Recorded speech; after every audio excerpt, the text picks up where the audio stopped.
Guys, parang pinaparusahan kami sa classroom eh. Uy, natutulog. Wala, pare. Uy, daya. Dal mo talaga. Guys, Focus, pare. Tumutuloy yung tubig, nakabawasan. Lalo nung pag dinadagdagan nyo, parang nagiging triple, nagiging double, nagiging triple yung bigat. So, triple din yung sakit. Yun. Tsaka pag tumatawa, Mahirap siya nung dinadagdagan na ng tubig.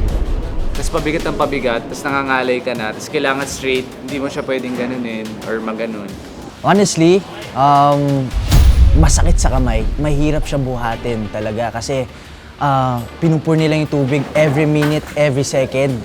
Kaya kinakabahan ako that time kasi magagaling ng mga kalaban ko. straight ako. It's about drive, it's about power. Isipin nyo yung ibang tao di nakakaligo. Tapos bubusin yung tubig.